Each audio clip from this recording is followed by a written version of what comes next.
Hello everyone, I am Shubham Bhagat and my group members are Vanam Sandeep and Pooja Kumbarkar. We all are from Indian Institute of Information Technology Pune. So now we are going to present to security of IoT systems, design challenges and opportunities.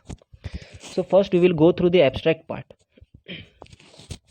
The potential to fundamentally alter everyday life as well as how science and engineering systems are designed and operated stands out Internet of Things. Most likely, the most demanding of requirements for the widespread realization of many IoT visions is security. IoT security has an exceptionally wide scope in at least four dimensions. In terms of security scope, it includes rarely addressed tasks such as trusted sensing, computation, communication, privacy, and digital forgetting.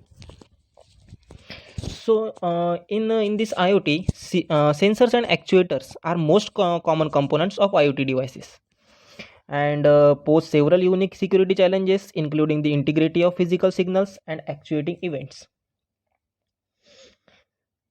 So, finally, during processing of collected data, one can envision many semantic attacks. Our strategic objective is to provide an impetus for the development of IoT CAD security techniques. So, we start by presenting a brief survey of IoT challenges and opportunities with an emphasis on security issues. Next, we will discuss the potential of hardware-based IoT security approaches. Finally, we conclude with several case studies that advocate the use of stable PUFs and digital PPUFs for several IoT security protocols. Now, next, we will go through the introduction. So, 6 decades of computer-aided design, which is electronic design automation, have witnessed numerous changes in its research and development focus. For example, the dominant design metrics have changed from area in the 70s to delay in the 80s to energy in the 90s. These shifts correspond to technology changes where initially the cost of transistors is replaced with the need for speed, followed by power and energy consumption emerging as the most constraining metrics. Recently, various security metrics have attracted a great deal of attention. If we analyze at the level of abstraction, the scope has shifted from physical design to logic synthesis to register transfer level to behavioral synthesis to system design. So, targeted general purpose architecture have been changing from mainframes to mini computers, workstations, personal computers, and mobile processors. So, IoT is a concept that a great variety of objects are instrumented in such a way that they can be queried and operated over the internet either directly by the users or by programs that encapsulate the behavior of objectives. The most consistent CAD variable is the optimization of system with a large number of strongly interacting components. So, several properties of CAD processes have become permanent. For instance, a great emphasis has been consistently placed on accurate modeling of relevant design metrics. The most consistent CAD variable is the optimization of system with a large number of strongly interacting components. Actually, this type of synthesis is intrinsic to several types of important emerging systems, such as data centers and platforms for support of storing and processing big data. It is ideally suited for handling millions, if not billions, of distributed communicating devices envisioned in the Internet of Things. IoT is a rapidly emerging paradigm in which the essential concept is that a great variety of objects are instrumented in such a way that they can be queried and operated over the internet either directly by the users or by the programmers that encapsulate their behavior and objectives. IoT will also revolutionize the ways in which individuals and organizations interact with the physical world as well among themselves. For example, the interaction with home devices, cars, customer items, industrial plants, and weaponry will be fundamentally altered. Many services such as health, learning, and resource management will be provided in new ways that are novel, better organized, and customer customized. RFID tags, radio frequency identification tags, as used for inventory management by companies such as Walmart, provide a first glimpse into a very rudimentary IoT generation.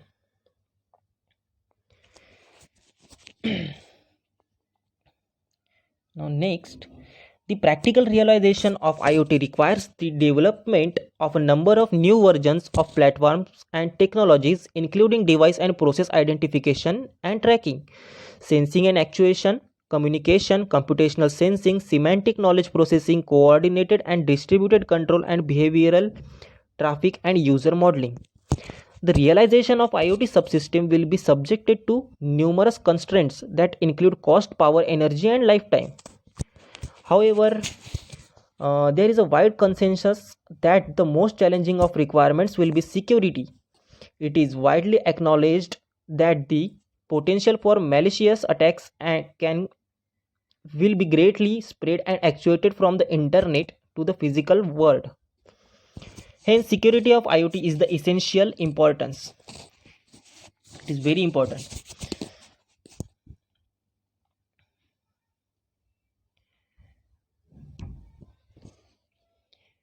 Now, one should also consider a great diversity of IoT system from fully organized to small individual nodes. For example, things such as cars, airplanes, and industrial equipment allow for much more expensive instrumentation with much higher power and energy budgets in comparison to household IoT devices, such as those for food, energy, and paper documents. IoT security encompasses several layers of abstraction and a number of dimensions. The abstraction levels range from physical layers of sensors, computation, and communication.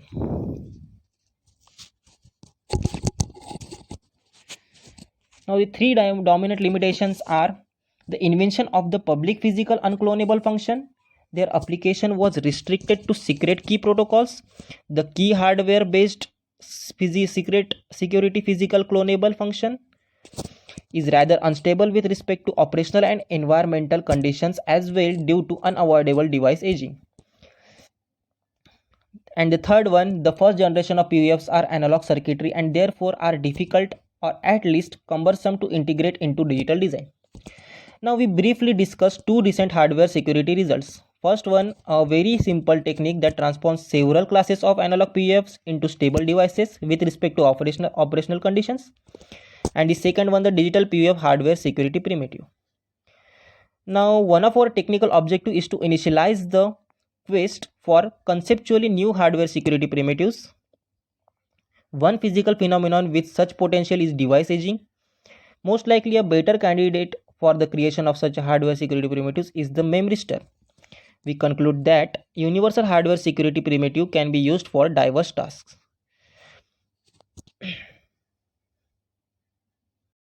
Hello everyone, my name is Sandeep and I am going to discuss about IoT security desiderate. These are something the requirement for the need for IoT security, and these are divided into two broad classes. The first thing is the required security task and the second thing is related to the design metrics such as cost, size, latency and energy requirements. The most important security requirements are authentication and tracking, data and information integrity, mutual trust, privacy and data forgetting. And most of the computations are done in the data centers, so the data centers need to have higher levels of security, and there are some billions of devices in an IoT ecosystem, and it should have an unique identifier, and the IoT infrastructure should be able to track each of the IoT devices.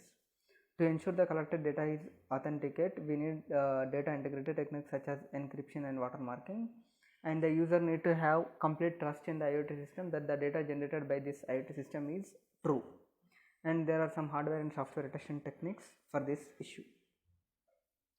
And data revocation is or forgetting is the process of probably deleting all copies of the data set, and the data set might contain the higher important information related to their customer.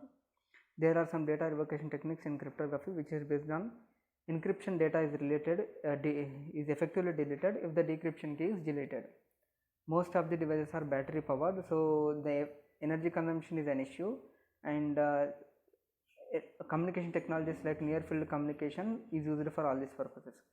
Currently, most security systems use classical cryptography. The author claims that hardware security primitives have much higher resilience against the side channel attacks. The IoT operating system should have to provide large number of services, and some standard internet protocols like VPN, TLS, SSH software should be able to detect and report physical and side channel attacks. So the public physically unclonable function is something unclonable means the attacker cannot be able to find the decryption or the encryption keys. PUF requires the characterization and the structure remains hidden and the keys are also secret. PPUF creates the public key protocols. Their design and the characterization is disclosed to the public, so the public may know the keys, and it is susceptible to physical attacks and the side channel attacks. They have smaller area and lower energy consumption. We are going to discuss about 4 PPUFs. The first thing is XR network delay PPUF. So the public key consisted of complete characterization of the design, including gate level characteristics such as leakage delay and energy. This kind of PPF creates variations of the doping concentrations which result in lineage roughness and differences in effective channel length and threshold voltages emerge. This architecture is consists of XR gates, and this requires two input X0 and X1 and time delay T to read the outputs. They need highly accurate and highly precise and highly frequency clocks. The second thing is differential PPS. They don't need high accuracies, high clock manipulation and long simulation times. The unclonability is very much similar to the previous one. They also have intrinsic properties, and they need only one single input vector. There are two types of cells in this. The first thing is repressor and booster and repressor. Booster consists of XR gates and the repressor cell consists of NAND gates, and these are used to terminate subsets of propagating signals in an unpredictable manner. These are the booster and the repressor cells of differential PPF. The next thing is device aging and matched PPF. It changes the PUF's physical properties with device aging and changes its behavior. And the device aging techniques like NBTI can change the thresholds of the gates and increase the delay.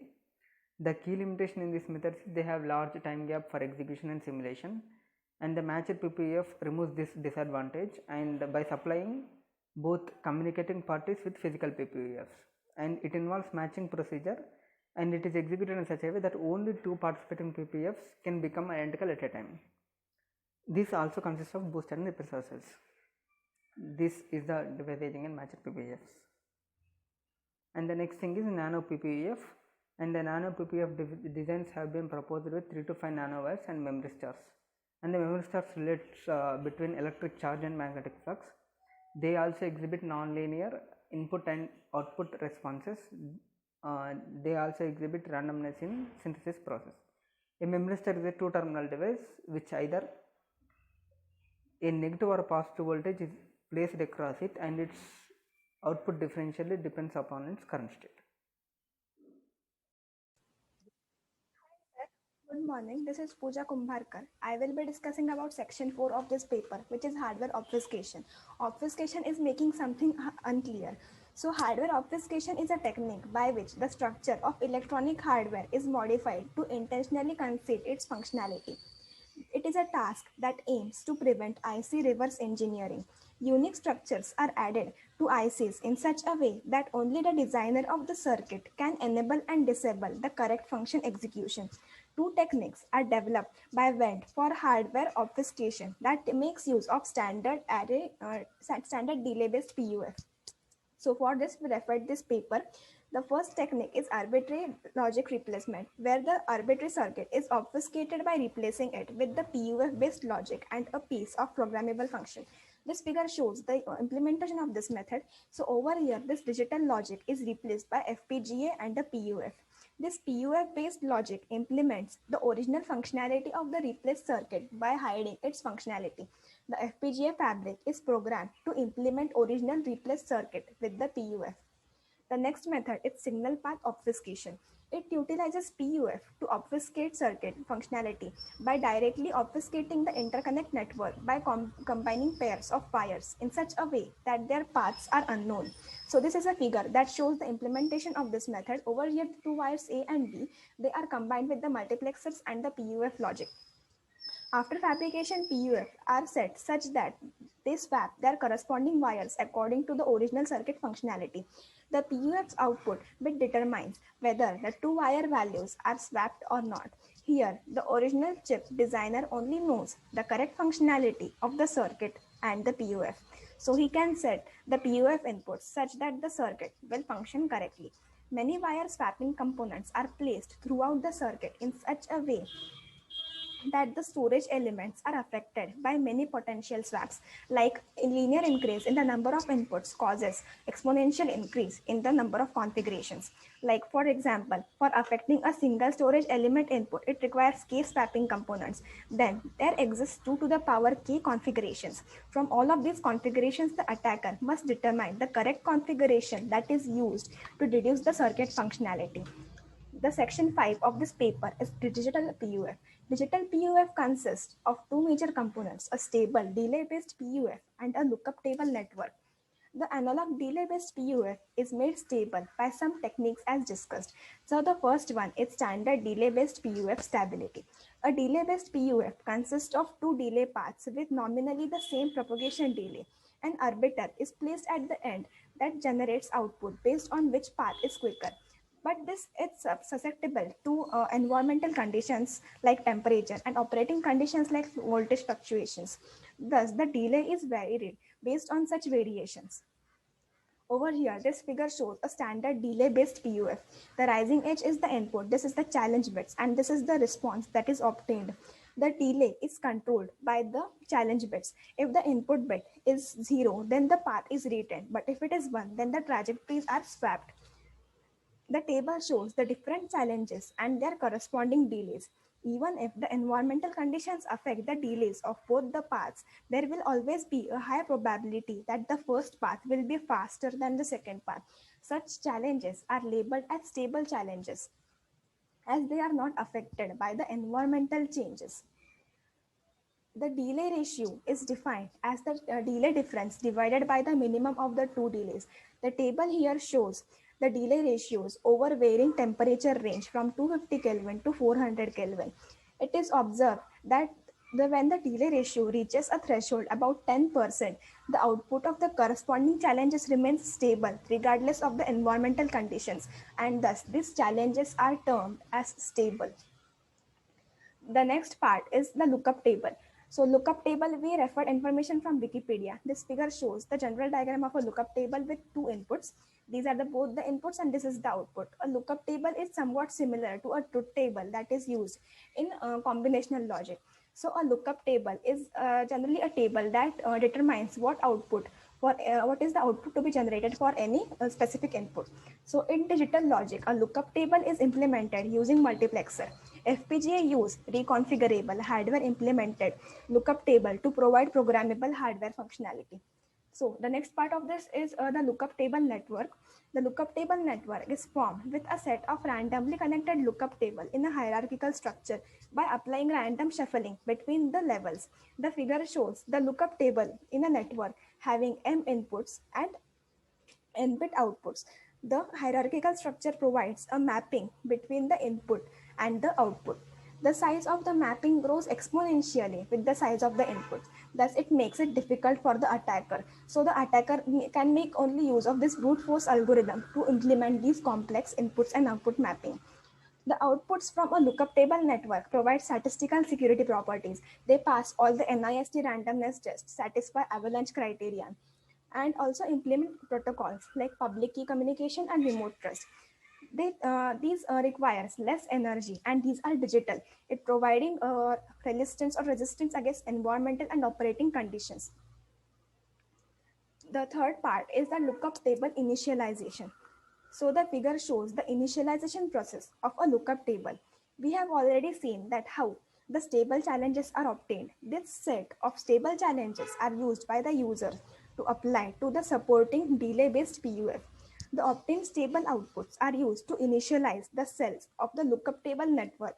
Thus, it prevents malicious malfunctioners from subverting the system. Thus, a digital PUF is formed using a stable delay-based PUF and a LUT network that preserve both the unclonability of the analog PUF and the digital property of the lookup table network. Delay-based PUF cannot be reproduced even if the attacker knows the information about the used stable challenges during initialization, but he cannot know the actual functionality of the network without reverse engineering the delay-based PUF. So coming to the section 6 of this paper, which is conclusion. So IoT will connect millions of devices over the internet, and this number will keep on increasing exponentially day by day. Thus, we have seen that optimization intensive CAD techniques enable to design highly optimized IoT devices. The two major concerns of IoT devices, which is energy and the security. These two concerns are addressed using CAD techniques that use hardware security. Also, digital PUF enables direct use of hardware security primitive inside an arbitrary digital logic to create secure information flow and public key protocols that require only one clock cycle. Also, it is resistant to the environmental and operating conditions. So this is a slide that gives information about our group members Shubham Sandeep and myself Pooja, also our contribution to this presentation. Thank you, sir.